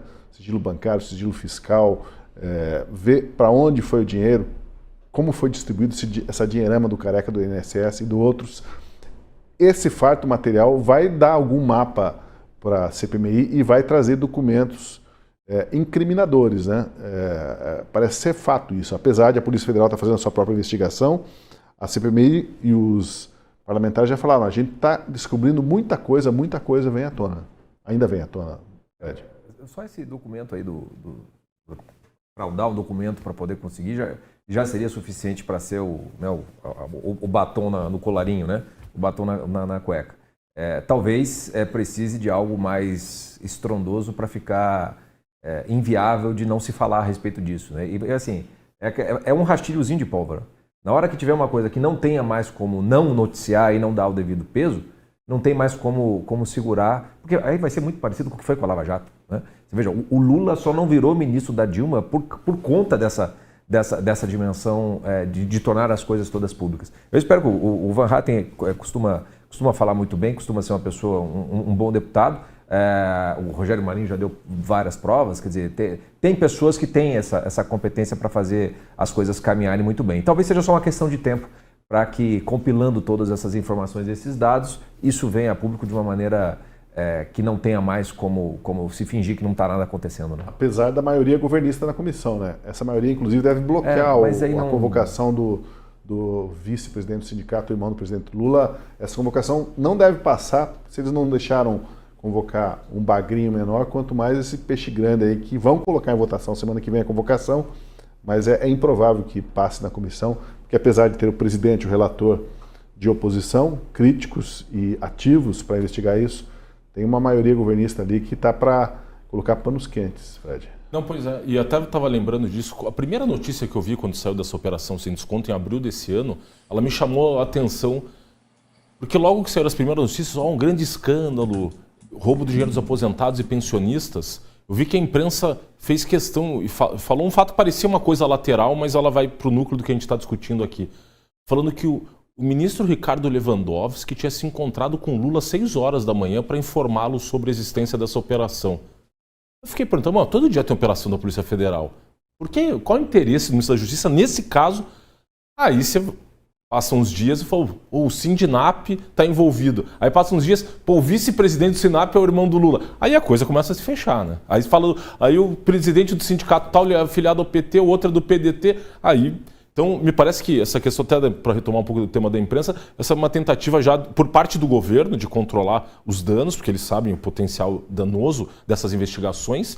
E, no caso também, essa tentativa agora, com certeza na semana que vem, o próprio presidente e o relator comentaram que vão pautar a convocação do irmão do Lula e, com certeza, o esforço que eles vão fazer para tentar barrar essa convocação. Porque, imagina, eles já fizeram um esforço agora, só para ligar os dois assuntos, na questão do imposto, que eles liberaram os 3 ministros para tentar vencer a votação da MP, não conseguiram. Imagina agora que chega no núcleo, no coração do Palácio do Planalto. Então, você vê que o governo está bem preocupado. E eu vou lembrar aqui, Vargas, da figura de linguagem que utilizou o Marcília ontem. Ele lembrou o desenho Tom e Jerry, que o Tom, o gato, né, às vezes, num desenho animado lá, ele está tentando tapar os buracos de uma parede que está vazando água, ele põe com uma pata aqui, com a outra pata colar, depois com a orelha, e não tem jeito, começa a vazar água por todo lado. De certa forma, esse escândalo é como um dique cheio de buracos e está vazando, e essa barragem pode romper e deixar a situação complicada para muita gente, porque é muito dinheiro que percorreu caminhos sujos e tem que ter deixado rastro, e esse rastro vai aparecer, Vargas, não é possível. Tosi, eu acho que o cálculo que é feito pelos governistas é se a barragem vai se romper antes ou depois das eleições do ano que vem. E o que eles puderem fazer para segurar a barragem, ainda que os vazamentos se acumulem até lá, essa é a prioridade número 1. Eu queria complementar esse raciocínio, Tosi. Eu creio que está acontecendo um fenômeno, me parece muito particular, entre os formadores de opinião no Brasil. A grande imprensa, as grandes empresas, mesmo as universidades, sobretudo as privadas. Cada vez mais, essas instituições se posicionam diante dos fatos políticos a partir de análises prévias de enquetes de opinião. Então, esse mercado de análises de enquete de opinião com modelos estatísticos atualizados, que mobilizam dados e informações pela internet ou fazem consultas pelo telefone, se popularizou no Brasil, virou uma febre e é, na verdade, um mercado extremamente lucrativo e crescente no país. E isso faz com que essas lideranças estejam o tempo todo tentando medir como a opinião pública está se comportando naquele momento em relação a diversos fatos de interesse.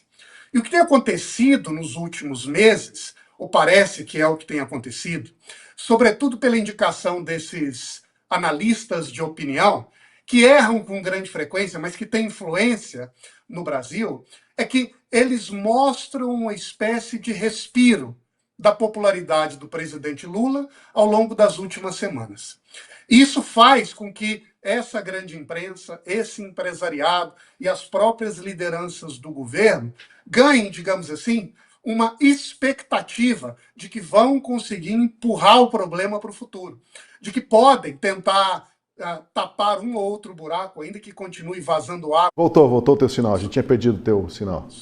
Só para concluir, o fato de ter indicativos de que a popularidade do Lula parece ter ganhado um respiro dá confiança para esses lulistas disfarçados continuarem a empurrar o problema, digamos assim, para debaixo do pano ou para o futuro, porque se ele ganhar a eleição do ano que vem, renova-se o ciclo e depois a gente vê como é que faz. Para terminar, Tosi, eu creio que justamente por isso, uma das tarefas fundamentais da CPMI é de fazer um relatório baseado nas informações mais fidedignas, mais rigorosas possíveis, que é uma maneira de não deixar que essas informações e esse escândalo passem no batido. Porque as eleições a gente não sabe o que vai acontecer, mas isso pode subsidiar a atuação do Ministério Público, da Justiça, e vai ficar para o futuro para ser resolvido de uma maneira ou de outra pelo país. Perfeito, e fica o nosso compromisso aqui de sempre nos programas da Gazeta do Povo trazer o suprassumo, fazer essa cobertura da CPMI, trazer as revelações mais graves, porque elas precisam vir à tona e nós temos esse canal justamente para isso.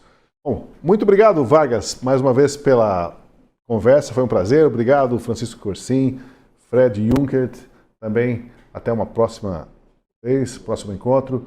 E especialmente a você que esteve com a gente, siga curtindo, acompanhando os canais da Gazeta do Povo aqui no YouTube e a gente se vê no próximo Última Análise.